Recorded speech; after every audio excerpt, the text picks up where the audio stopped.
बाटो टोली अस्ति गठन भइसक्यो त्यो बाटो टोलीमा मेरो नाम थिएन मलाई केही समस्या छैन किनभने आशिष श्रेष्ठ मेरो सबजना हामी मिलेर नि त्यो बाटो टोली बनाएको थियौँ होइन बाटो टोलीमा एक दुईजनाको नाम हुँदैमा जो आफूले जेन्जीको लिडर भन्दै मिडियामा आउँदैमा उसको नाम नभएर मात्रै बाटो टोली आज खारेज गरेको कसरी बाटो टोली खारेज भयो भने त्यो बाटो टोली के लागि मजाको लागि आएको थियो त्यहाँनिर हाम्रो साथीहरू दुईजना जानु भएको छ दुईजना भित्रबाट विरोध गरेर आउँदैछन् हामी यहाँबाट विरोध गर्ने हो अब हाम्रो छैन भनेपछि त्यही हो छैन नै होइन अब हाम्रो मेन कन्सर्न भनेको आजको यो रातारात मिटिङ कसरी के भयो र कसरी उहाँहरूभित्र पुग्नु भयो र सुदन गुरुङ जहाँ पुग्ने प्रधानमन्त्री त्यहाँ पुग्ने प्रधानमन्त्री जहाँ हुनुहुन्छ सुदन गुरुङ त्यहाँ पुग्ने भनेर यो प्रधानमन्त्रीमाथि पनि क्वेसन उठिरहेछ होइन यो हाम्रो मेन कन्सर्न भनेको यति मात्रै यो कस्तो छ तपाईँहरूलाई पनि थाहा छ नि होइन भित्रभित्र कुराहरू के हो हामीलाई मात्रै क्वेसन गर्ने होइन तपाईँहरू सबैलाई थाहा छ हामी पनि अन्यलमा छौँ के तपाईँहरूको यो के भइरहेछ भन्दाखेरि अन्यलमा छौँ हामी जुन वेले तपाईँहरूले हामीलाई क्वेसन गरिराख्नु भएको छ त्यो वेले तपाईँहरूले पनि हिस्ट्री निकाल्नुहोस् रिसर्च गर्नुहोस् उहाँहरूको बारेमा जो भित्र जानुभएको छ के भइरहेछ त भनेर उहाँहरूलाई पनि गर्नुहोस् न उहाँहरूसँग पनि क्वेसन गर्नुहोस् न नम्बर 1 मै स्टार्टिङै जेएनजीदेखि भएको छ कि छैन त्यो पनि हेर्नुहोस् तपाईँहरूले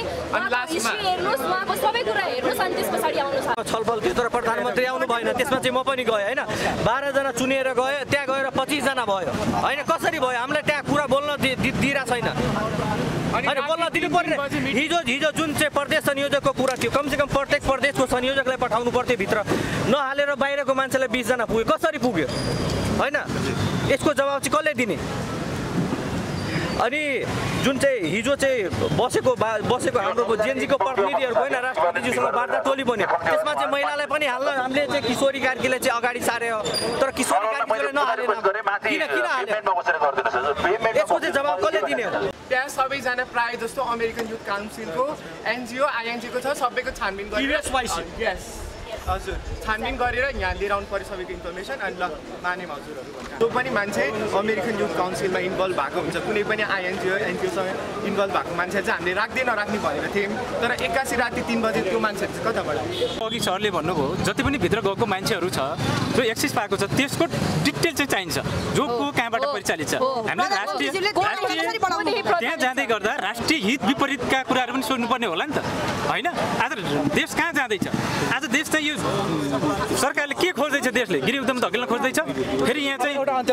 एकछिन है सर फेरि यो देशलाई कतातिर धकेल्दैछ के यहाँ चाहिँ विदेशीको परेड बनाउन खोज्दैछ यो विदेशीलाई चाहिँ परेड खेल्ने थलो बनाउँदैछ यो के हो के नेपालमा सधैँ अशान्ति असुरक्षा धकेल्न खोज्दैछ यो सरकारले गम्भीर भएर चाहिँ त ध्यान दिनुपर्ने हुन्छ किनभने जो आज जति पनि हामी चाहिँ राष्ट्रिय हितका लागि चाहिँ लडिरहेका जति पनि प्रतिनिधित्व गरेका जेएनजी साथीहरू हुनुहुन्छ जसलाई पनि यो गेटभन्दा बाहिर बाइपास गरिएको छ यति मात्र होइन र सुरक्षाकर्मीलाई हस्तक्षेप पनि गरिएको छ योबाट हाम्रो घोर आपत्ति छ